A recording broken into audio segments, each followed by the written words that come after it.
Buenas tardes, hermanos. Los saludo en el nombre del Señor Jesús. Quiero pedirles que por favor vayamos con la palabra del Señor a la epístola a los Hebreos. Vamos a abrir en el capítulo 4 y vamos a leer dos versículos, 14 y 15.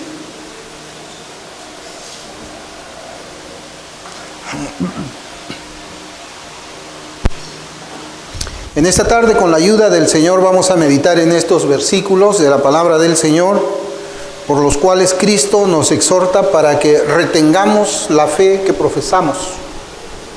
Hebreos capítulo 4, versículos 14 y 15, la palabra del Señor dice: Por tanto, teniendo un gran sumo sacerdote que traspasó los cielos, Jesús, el Hijo de Dios, retengamos nuestra profesión. Porque no tenemos un sumo sacerdote que no pueda compadecerse de nuestras debilidades, sino uno que fue tentado en todo según nuestra semejanza, pero sin pecado. Que el Señor bendiga su palabra, hermanos.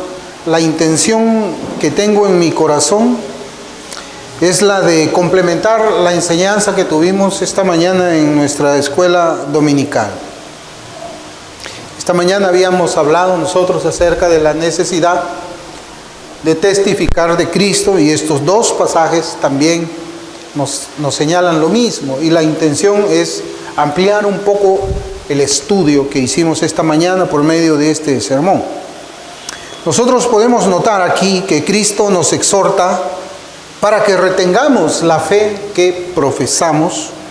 Eso es lo que significan las últimas palabras del versículo 14. En Reina Valera 60 dice: retengamos nuestra profesión. La versión Castellán dice de una manera distinta, dice: mantengamos firme nuestra profesión de fe. Y la versión Reina Valera Avanzada lo traduce de esta forma, dice: retengamos nuestra confesión. Y este pasaje, hermanos, nos habla, entre otras cosas, sobre una profesión de fe. Una profesión de fe, que es lo mismo decir la fe que confesamos. ¿Y cuándo confesamos nuestra fe? Bueno, nosotros sabemos que la confesamos cuando por la misericordia del Señor fuimos salvados por la gracia de Cristo. Eso es lo que es allí cuando nosotros confesamos nuestra fe, confesamos la fe en Cristo. Y esta corta introducción, hermanos, nos lleva a un pasaje del Nuevo Testamento que es una de las epístolas que escribió el apóstol Pablo en Romanos, capítulo 10, versículo 10. Es un solo versículo donde nosotros encontramos estas dos palabras, confesión y fe. Y ellas se encuentran juntas ahí, pero cada una tiene un sentido espiritual distinto. Romanos 10:10 dice: porque con el corazón se cree para justicia, pero con la boca se confiesa para salvación. Ahí tenemos, creer y confesar. Y posiblemente estamos pensando nosotros que existe pues una diferencia entre estos dos textos que estamos citando. Hay una diferencia entre el texto de Hebreos capítulo 4 y hay evidentemente una diferencia también entre Romanos 10:10. ¿Cuál es, en qué podemos encontrar nosotros algo en común de estos dos textos? Hay una diferencia entre profesar, que dice Hebreos 4, y confesar, que dice Romanos 10. Hermanos, pero básicamente estas dos palabras vienen de la misma raíz griega. Hebreos 4:14 dice profesar, y es la traducción del griego, escuche bien, homología. Y Romanos 10:10, que se traduce como confesar, es la traducción del griego homologeo. O sea, usted puede ver la similitud, y es que ambas pueden ser usadas intercambiablemente para la traducción de la Escritura. La experiencia, hermanos, nos enseña que un ser humano puede confesar a Cristo sin tener fe salvadora. Puede confesar a Cristo sin tener fe salvadora, pero aquel que tiene fe salvífica, aquella fe que es concedida por el Señor, necesariamente confiesa con su boca a Jesús como Señor y Salvador. Y esa es la diferencia entre una confesión de fe verdadera de una confesión de fe falsa.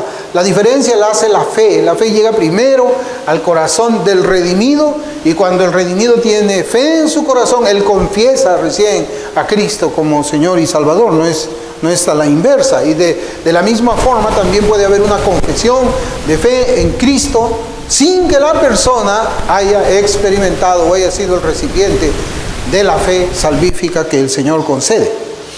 La fe en el corazón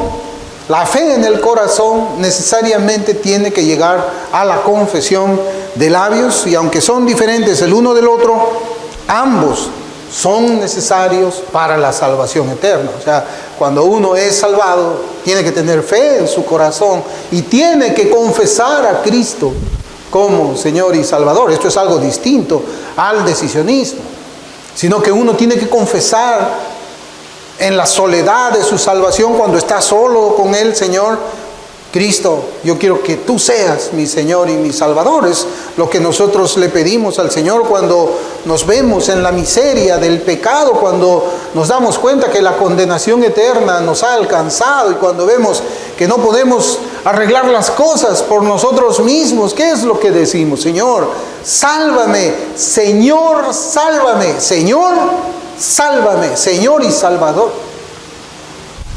Existen, hermanos, en el Nuevo Testamento muchos ejemplos que nos confirman que la fe es antes que la confesión. Y por lo tanto, toda confesión genuina para salvación fluye de un corazón que ha recibido la fe. Por ejemplo, el pasaje donde Pedro confiesa a Cristo como el Hijo del Dios viviente. Si usted lo mira, abrimos en Mateo capítulo 16. Ahí vamos a notar la confesión de Pedro.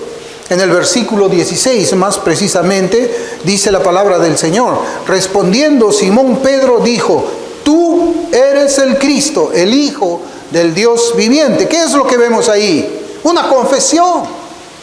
Es una confesión. Pero ¿de dónde vino esta confesión de labios que hizo el apóstol Pedro?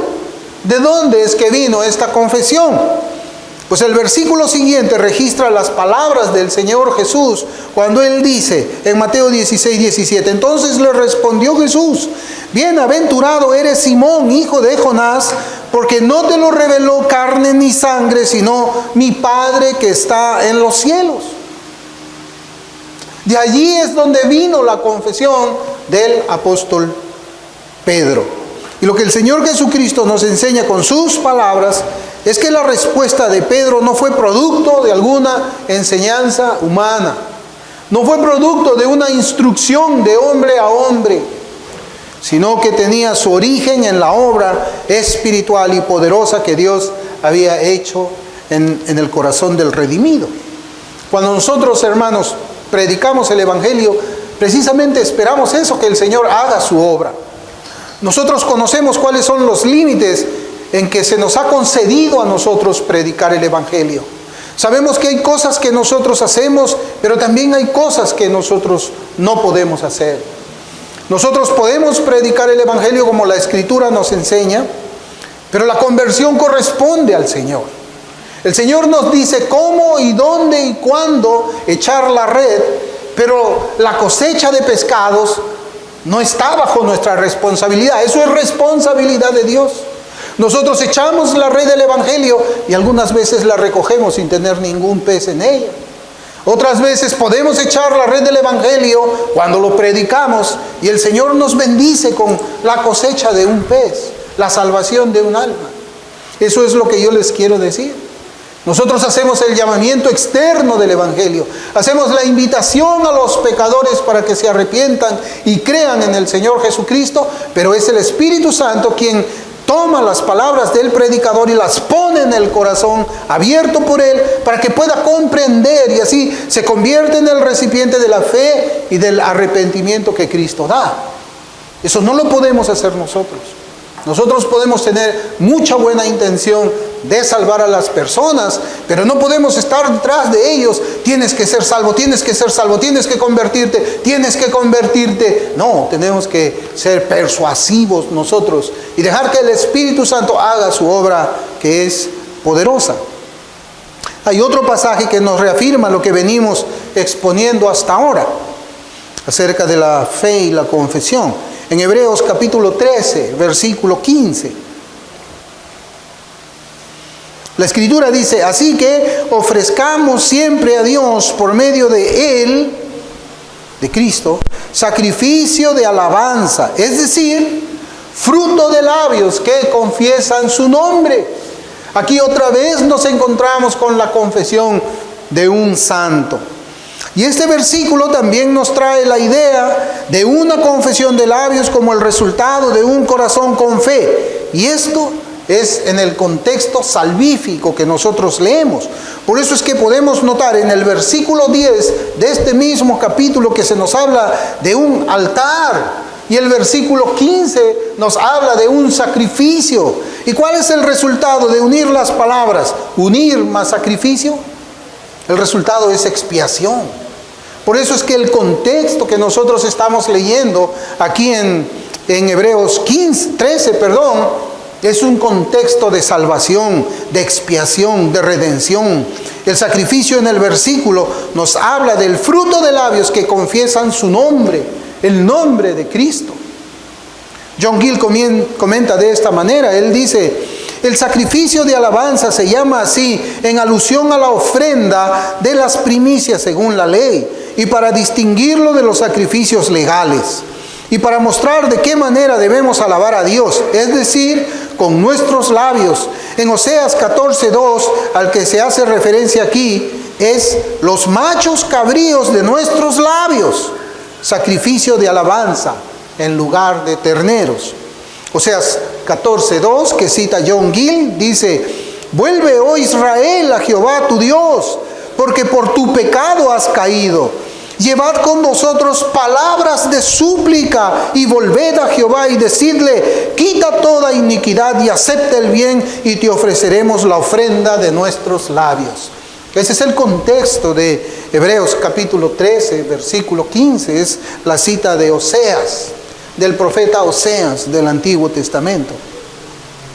Hermanos, los versículos que hemos leído nosotros en Hebreos capítulo 4, en el contexto de toda la carta a los hebreos, es importante que nosotros entendamos primeramente cuál es el contexto de Hebreos, cuál es la situación de esos cristianos a quienes el autor les está escribiendo, qué cosa es lo que les está escribiendo, cuál es el propósito del autor en escribir a los hebreos, cuál es el propósito de esa carta para nuestras vidas hoy en el siglo XXI.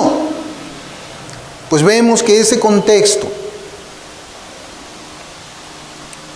nos hablan de la fe que los hebreos debían de tener como efecto el confesar a Cristo de una manera pública y delante de todos los hombres. Eso es lo que nos dice este versículo. Que los hebreos, los cristianos, debemos confesar a Cristo de una forma pública, abierta, delante de todos los hombres.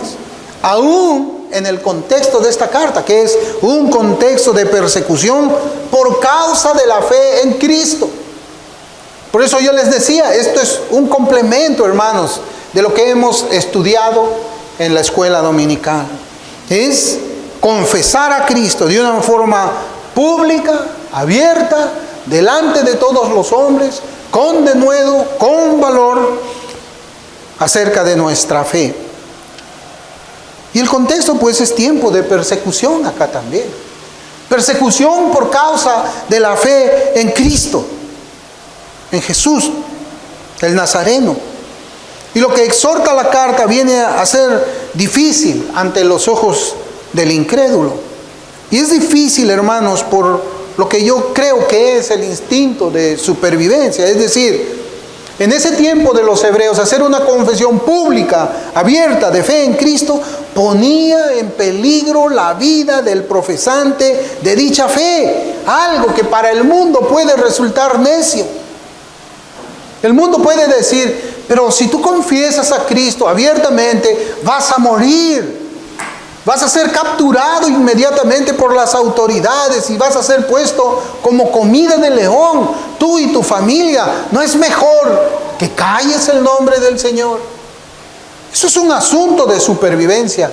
El mundo lo que busca es apartarse de todo aquello que puede traerle intranquilidad en el corazón, que puede traer peligro para su vida, o también puede traer peligro para su reputación. El mundo se aparta de eso. El cristiano no. El cristiano no teme que su vida sea quitada por la causa de Cristo. El cristiano no teme que su nombre sea ensuciado por la causa de Cristo, sea difamado y que su reputación esté por los suelos por causa del Evangelio de Cristo.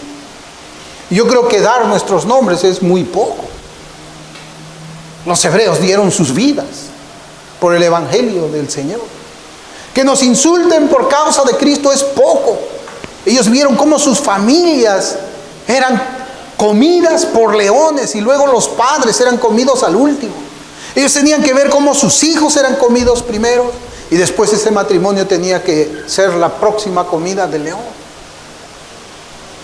Por eso dar nuestros nombres en esta forma de vida del gobierno que nosotros tenemos no es nada, hermanos, comparado con lo que los primeros cristianos hicieron por la causa del Señor.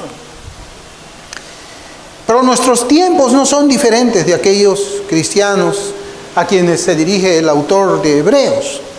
Solamente que en nuestros días, como les digo, la gran mayoría de la persecución no atenta contra nuestras vidas, pero sí contra nuestras reputaciones, sí contra nuestros nombres.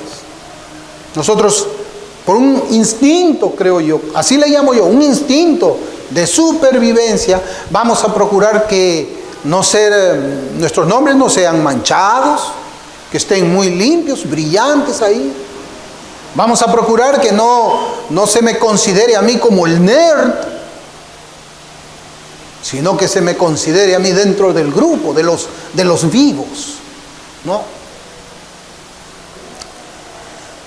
Ser cristiano en estos días, yo lo sé, hermanos, es motivo de mofa, es motivo de escarnio.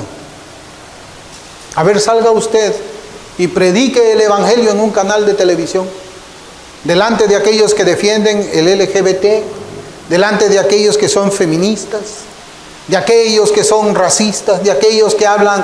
A ver, predique usted el Evangelio ahí, ¿cómo cree que va a ser recibido usted? ¿Cómo cree? Ser cristianos en estos días es motivo de mofa y escarnio. Nosotros vivimos en los tiempos posmodernos. La modernidad decía de que cada uno tiene su verdad. La posmodernidad dice la verdad no existe. No existe la verdad. No existe. Las sociedades consideran a los que hemos hecho una profesión de fe en Cristo como personas que tienen un pensamiento arcaico, como hombres y mujeres de mente angosta, como intolerantes. Consideran al cristiano como un retrógrada, como personas pasadas de moda, como personas que están fuera de sintonía. Es así, hermanos, como nos considera la sociedad. Es así. Pero la palabra del Señor dice que debemos retener nuestra profesión de fe en Cristo.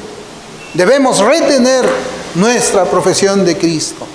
Entonces, hermanos, si el mundo tiene ese concepto del creyente,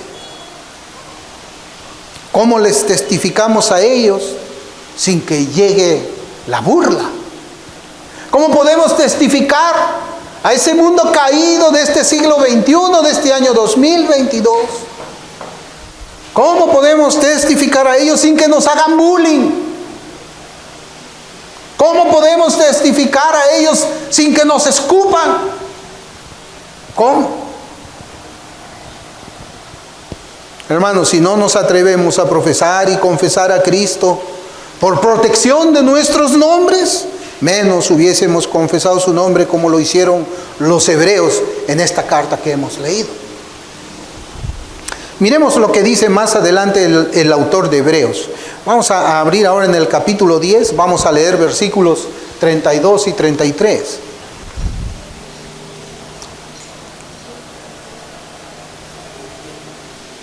Hebreos 10, 32, 33 dice: pero traed a la memoria los días pasados, en los cuales, después de haber sido iluminados, sostuvisteis gran combate de padecimientos.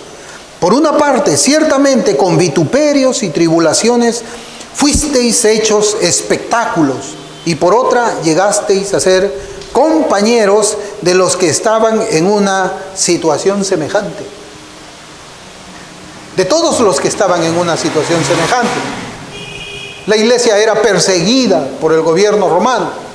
En todas las ciudades romanas los cristianos eran cazados, eran la presa. Y ese gobierno y sus autoridades y su ejército era el cazador. Así como Saulo de Tarso lo fue en su oportunidad. Pero estos versículos que hemos leído, de Hebreos 10, 32 y 33, nos hacen a nosotros, nos traen una demostración de fe verdadera. Profesar y confesar el nombre de Cristo a pesar de los padecimientos. Hacerlo a pesar de que llegan vituperios y llegan tribulaciones. A pesar que somos convertidos en un espectáculo público, dependiendo de dónde estemos. Estos creyentes confesaron a Cristo y confirmaron esa confesión ¿con qué? Con la conducta de sus vidas. Con la conducta de sus vidas. Es muy fácil hoy día decir, yo soy cristiano. Es muy fácil. Para luego hablar y comportarse de la forma en que el mundo lo hace. Aceptar lo que el mundo nos da. Hablar como el mundo habla. Pensar como el mundo piensa. Vestirnos como el mundo se viste. Buscar el entretenimiento que el mundo busca. Yo hace poco, hermanos, yo no he visto, yo he sido muy aficionado al fútbol americano. Y crean, ahí está mi esposa. Muy aficionado. Y yo sé, creo que el domingo pasado o el domingo antepasado fue el Super Bowl, la mitad. Yo no lo vi, hermanos, pero después vi un resumen de las jugadas. Porque eso me gusta a mí. Los lunes yo siempre separo un ratito, unos 20 minutos, y veo el resumen de las jugadas. Me gusta cómo es el fútbol americano. Pero yo comencé a escuchar, hermanos, por medio de los contactos que tengo en la red social, de que hubo un espectáculo intermedio de dos personajes de la farándula. Y casi todos coincidían, hermanos, de que ese espectáculo, los cristianos, los pastores decían, podía ser comparado con esa adoración que se hacía a Artemisa, a Diana de los Efesios. Era vender a la mujer como un objeto sexual. Dice que fue una cosa horrible. Yo no lo he visto. A pesar que hay videos, yo no he querido verlo ahí para guardar mis ojos. Pero ¿cómo podemos confesar a Cristo en medio de una sociedad así? ¿Cómo podemos hablar del pecado en una sociedad así? Estos cristianos lo hicieron. Yo no creo, hermanos, que un cristiano pueda aprobar esa forma de espectáculo que se hizo allí. Por eso yo digo, a veces es muy fácil decir soy cristiano, pero vivir como el mundo vive. A estos el mundo los recibe como suyos, porque son del mundo, porque no hay fe verdadera detrás de aquella profesión de cristiano. De allí que más adelante el Espíritu Santo dice ahí en Hebreos mismo, capítulo 10 que estamos viendo, pero el versículo 39 dice, pero nosotros no somos de los que retroceden para perdición, sino de los que tienen fe para preservación del alma. Hermanos, un creyente no retrocede. Nosotros nos movemos en diferentes ámbitos cada día que vivimos la vida aquí. Nos movemos en nuestro trabajo y en nuestro trabajo somos cristianos. Nos movemos en nuestras escuelas y en nuestras escuelas somos cristianos. Vamos a la universidad y en la universidad somos cristianos. Vamos al mercado a comprar los víveres para el hogar y en el mercado somos cristianos. Y sobre todo en nuestras casas somos cristianos también. No somos de los que retrocedemos. Pero confesar a Cristo en estos días de libertinaje, confesarlo en los días de inmoralidad, de incremento de la iniquidad, no es nada fácil. Yo sé que no es nada fácil, pero recordemos las palabras del Señor Jesús. Yo quisiera que abra en Lucas, capítulo 12. Vamos a leer versículos 8 y 9. Porque estamos hablando de que nosotros debemos confesar a Cristo delante de los hombres. Debemos de profesar, testificar de Él. Y en Lucas 12, versículos 8 y 9 dice: os digo que todo aquel que me confesare delante de los hombres, también el Hijo del Hombre le confesará delante de los ángeles de Dios. Mas el que me negare delante de los hombres, será negado delante de los ángeles de Dios. Hermanos, este versículo no está hablando de palabras. Porque es muy fácil decir yo soy cristiano y negar a Cristo con nuestras vidas. Este mensaje está diciendo de que no solamente con palabras, sino debemos de testificar a Cristo por medio de nuestras vidas, por medio de nuestra conducta, de la forma como nos conducimos nosotros en medio de una sociedad cuyos valores están cada vez desconstruidos. Es allí donde nosotros confesamos a Cristo, siendo la sal de la tierra, siendo la luz del mundo, siendo completamente diferentes y opuestos a lo que el mundo es. Es allí donde nosotros debemos de testificar de Cristo, y Él testificará de nosotros. Él confesará nuestros nombres delante de los ángeles de Dios. Delante de los ángeles de Dios. Pero veamos, hermanos, la manera en que Dios nos habla en otro versículo de la misma epístola. En el capítulo 10 mismo, pero en el versículo 23. Mire cómo es la advertencia ahora. En Hebreos 10, 23.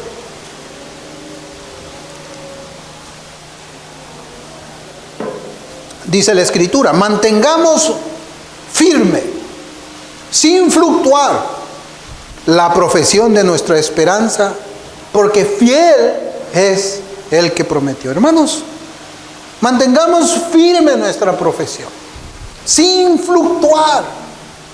¿Qué es fluctuar? Fluctuar es un rato está arriba, otro rato está abajo, otro rato... No debemos fluctuar.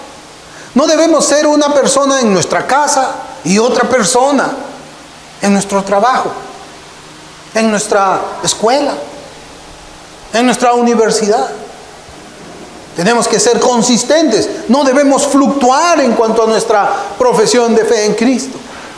¿Te va a traer problemas? Te los va a traer. Te los va a traer.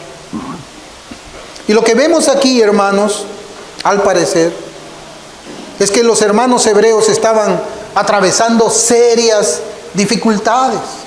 Serias dificultades en las cuales sus vidas corrían peligro por causa de confesar a Cristo como Señor y Salvador. Esa es la única explicación que nosotros podemos tener para que podamos comprender las reiteradas exhortaciones que el autor nos hace para mantenernos firmes y sin fluctuar en nuestra profesión de fe.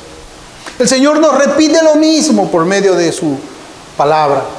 Nos dice lo mismo en Hebreos. Mantente firme en tu profesión. No fluctúes en tu profesión. Y es bueno eso, hermanos. Es bueno que el Señor nos lo recuerde. Pero en este caso lo está recordando en espacios cortos. En espacios cortos.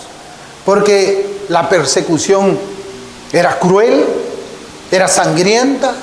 Seguramente que muchas madres cristianas vieron capturados y muertos a sus hijos. Y muchos hijos cristianos vieron a sus padres capturados y muertos también por causa de la persecución contra ellos. Pero el Señor les dice: mantente firme, no fluctúes en tu profesión de fe, sé firme.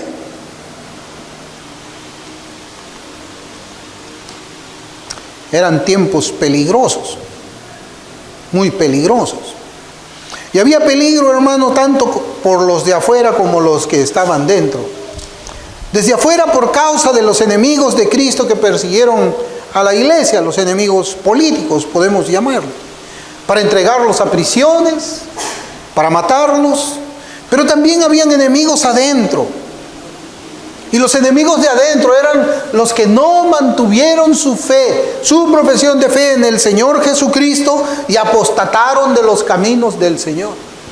Porque no toda esa iglesia, hermanos, se mantuvo firme hasta la muerte. La historia registra de muchos que retrocedieron en la fe cristiana. Muchos retrocedieron. Y fueron ellos los que denunciaron a sus demás hermanos perseguidos con el propósito de salvaguardar sus propias vidas. Recordemos, pues, que una fe viva y verdadera tiene como resultado ¿qué? Confesar el nombre de Cristo como Señor y Salvador. Una fe viva y verdadera tiene ese resultado. Y esa fe viva y verdadera, mire, dispone el corazón del creyente para pelear la buena batalla de la fe. Para pelear la buena batalla de la fe. Yo, hermanos, sé que existen muchos ejemplos acerca de lo que estoy tratando con ustedes en esta tarde, pero yo quiero referirme a unos pocos.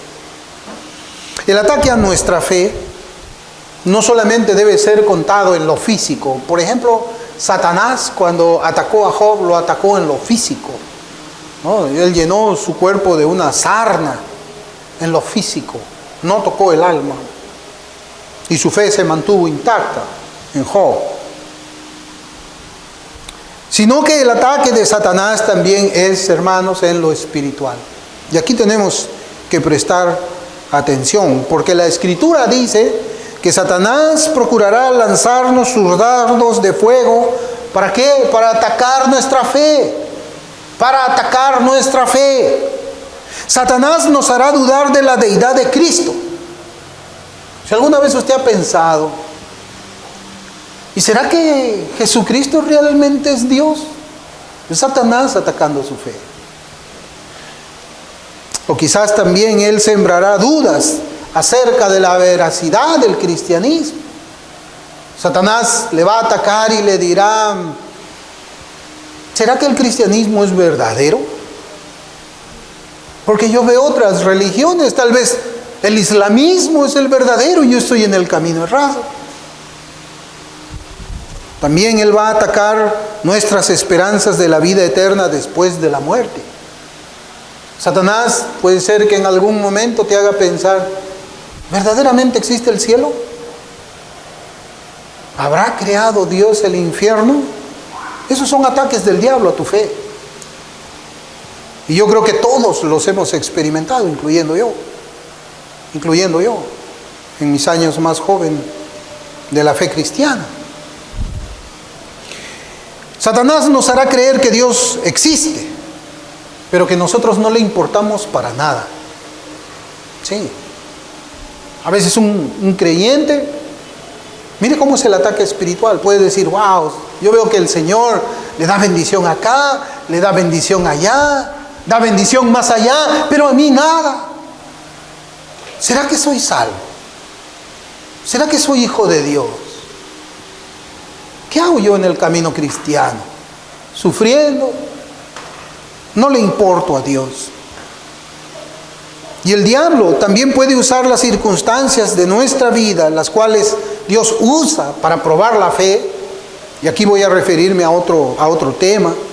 Por ejemplo, en la enfermedad. El diablo nos ataca en la enfermedad. El diablo nos susurra al oído. ¿Ves que no le importas a Dios? Mira cómo estás.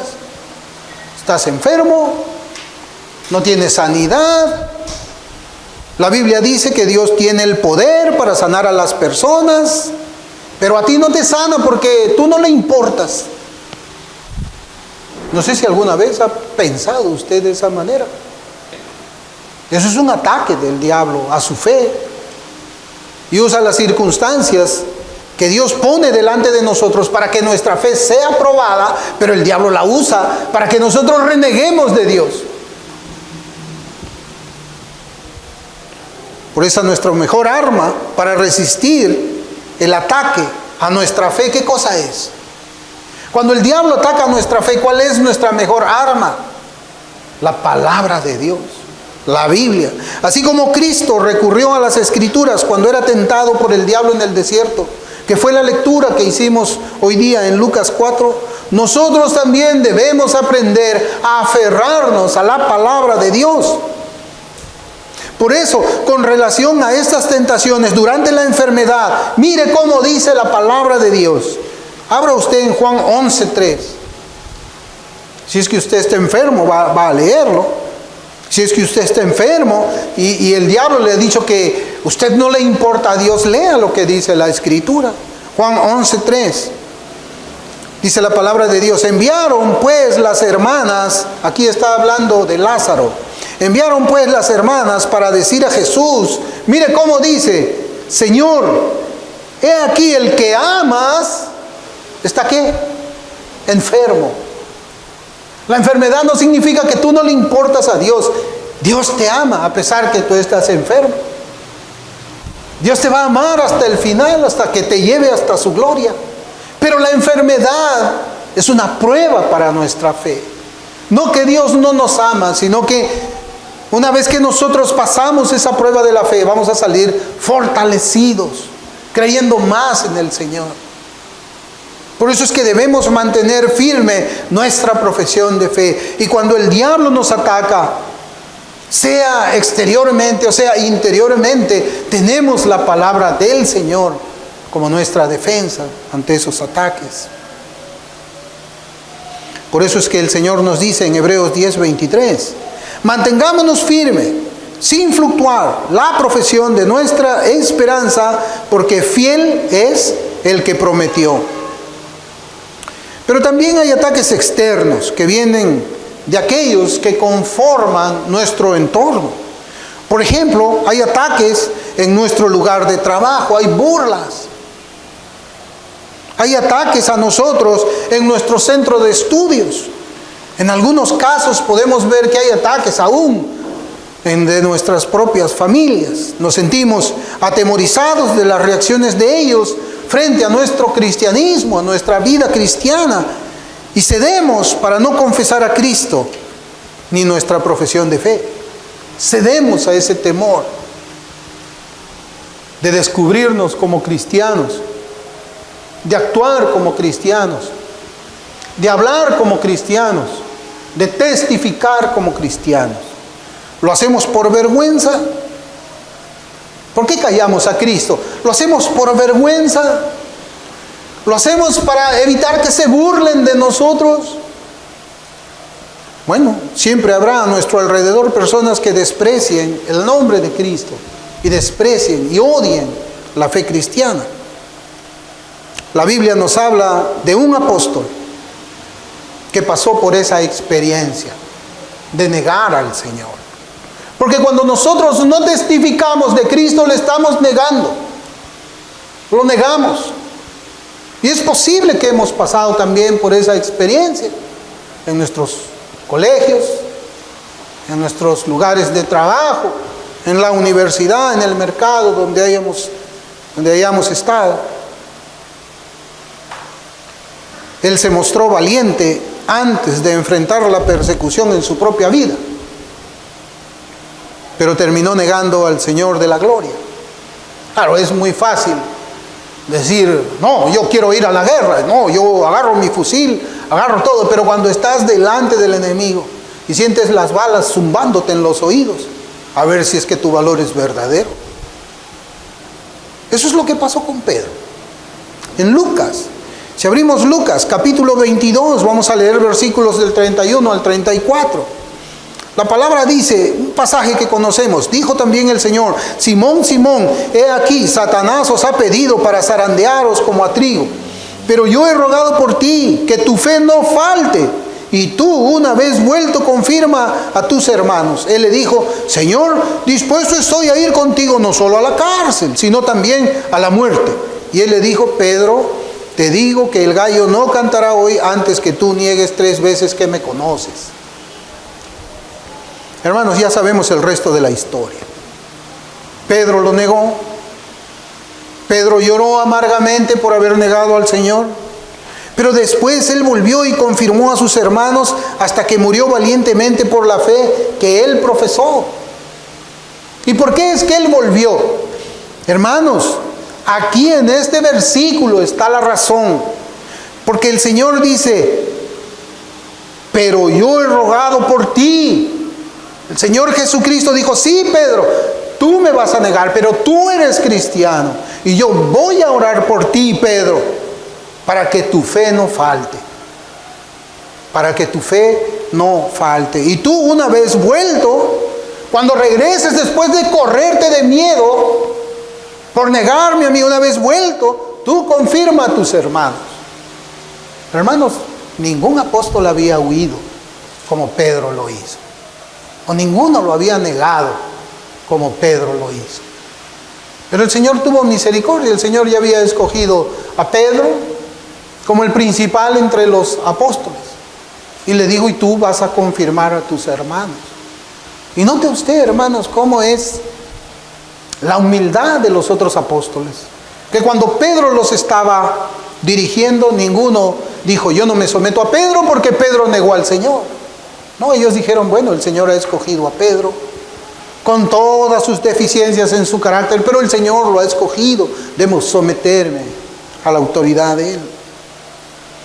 Hermanos, en este relato que hemos visto de Pedro, los cristianos no debemos imitar la caída de Pedro.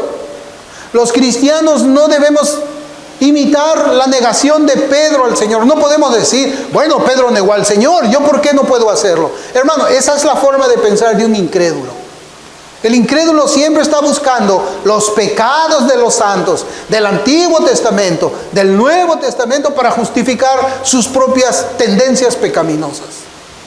Ah, bueno, David adulteró, ¿yo por qué no puedo adulterar? Él era un hombre conforme al corazón de Dios. Hizo eso, ¿yo por qué no puedo hacerlo? Hermano, un creyente no piensa de esa manera. Un creyente más bien iría al Salmo 51 y diría, yo no quiero pasar por esa experiencia que pasó el rey David.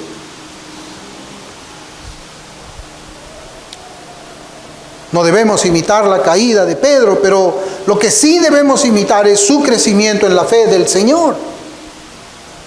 Hay una diferencia entre este Pedro que negó y el Pedro que escribe las epístolas. Pedro ya era maduro cuando él escribe y comienza a exhortar a la iglesia. Esa transformación es la que nosotros debemos de tener. La tradición nos enseña de que Pedro fue fiel hasta la muerte. Ya no tuvo miedo cuando las autoridades romanas lo confrontaron en su testimonio a Cristo, en su confesión a Cristo, sino que él dijo, ¿eres tú del Señor? Sí, yo soy del Señor. Cristo es mi Señor, Cristo es mi Salvador. Y así fue como es que lo capturaron y lo crucificaron, lo mataron, crucificándolo de cabeza. Hermanos, nosotros vamos a experimentar temor, es cierto. Especialmente en los primeros tiempos de nuestra conversión. Pero ¿qué cosa es lo que nos dice el Señor? En Hebreos 10:23, otra vez, Él nos dice, mantengamos firmes, sin fluctuar, la profesión de nuestra fe, porque fiel es el que prometió. La escritura que leímos al inicio de nuestra meditación nos trae el motivo para mantener firme nuestra profesión de fe en el Señor Jesucristo. En Hebreos 4, versículos 14 y 15. Ahí hay 3 motivos para que nosotros mantengamos firme nuestra profesión. La Escritura dice, por tanto, teniendo un gran sumo sacerdote que traspasó los cielos, Jesús, el Hijo de Dios, retengamos nuestra profesión, porque no tenemos un sumo sacerdote que no pueda compadecerse de nuestras debilidades, sino uno que fue tentado en todo según nuestra semejanza, pero sin pecado. Aquí están las razones por las cuales debemos mantener firme nuestra confesión de fe en el nombre de Jesucristo. Primero nos dice que el Señor Jesús fue tentado en todo. Vamos a comenzar de atrás para adelante. El Señor Jesús fue tentado en todo, así como nosotros también somos tentados. La diferencia está en que Él fue sin pecado, como dice la Escritura. Es decir, el Señor experimentó en su humanidad las acechanzas de las tentaciones. Acuérdese del desierto en Lucas 4. Por lo tanto, Él conoce nuestras aflicciones en cuanto a las tentaciones. Cristo tiene simpatía por nosotros, porque Él sabe lo que es una tentación. Él en su humanidad fue tentado por el diablo. Nosotros también lo somos. La segunda razón, hermanos, para mantener firme nuestra profesión, es que vemos que este versículo se refiere a Cristo como aquel que traspasó los cielos. Aquel que traspasó los cielos. Es decir, nos habla de quién? Del Señor victorioso. Nos habla de Cristo victorioso. Nos habla del Cristo con poder por la resurrección de los muertos y que además ha sido declarado Hijo de Dios. Ese es nuestro abogado delante del Padre. Y finalmente las Escrituras lo describen como nuestro sumo sacerdote. Yo creo que la idea de sumo sacerdote la tenemos en nuestros corazones por las tantas veces que hemos leído la Escritura en el Antiguo Testamento. Él es nuestro sumo sacerdote, y así como el sumo sacerdote pasaba por el velo del lugar santo al lugar santísimo, donde estaba la misma presencia de Dios, de la misma forma, Cristo pasó los cielos para sentarse a la diestra del Padre. Así como el sumo sacerdote llevaba al lugar santísimo la sangre de los corderos para hacer expiación por los pecados del pueblo, igualmente Cristo pasó los cielos con su propia sangre por la cual expió los pecados de su pueblo. Así como el sumo sacerdote estaba a la cabeza de los otros sacerdotes, de la misma forma Cristo está a la cabeza de todo y de todos. Esa es nuestra esperanza. El punto, hermanos, es que Cristo intercede por nosotros, no solamente para la salvación de nuestras almas, sino también para hacernos perseverar en los caminos de la fe que hemos profesado. Así como le dijo a Pedro: Pedro, yo he rogado por ti. Él también dice: yo también he rogado por ti. Yo he rogado por ti. Así como Pedro tuvo una caída, es posible que tú tengas una caída, pero yo he rogado por ti, he orado por ti, he intercedido por ti. Ahora yo le voy a preguntar algo a usted. ¿Usted cree que el Padre escucha las oraciones de Cristo? Por supuesto.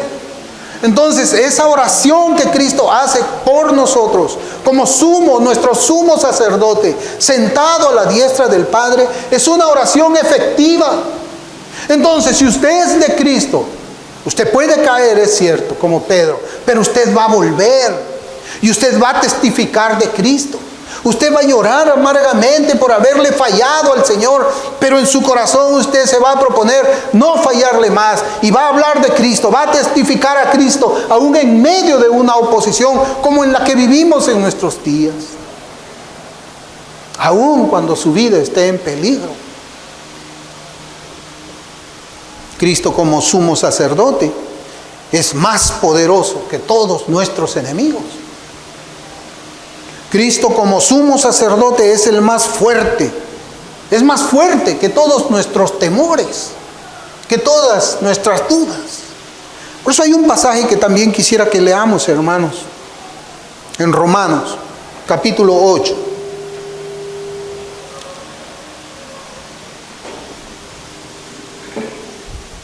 Dice la Escritura, aquí en versículos 35 al 39. ¿Quién nos separará del amor de Cristo? ¿Tribulación o angustia o persecución o hambre o desnudez o peligro o espada? Como está escrito: por causa de ti somos muertos todo el tiempo. Somos contados como ovejas de matadero. Antes, en todas estas cosas somos más que vencedores por medio de aquel que nos amó.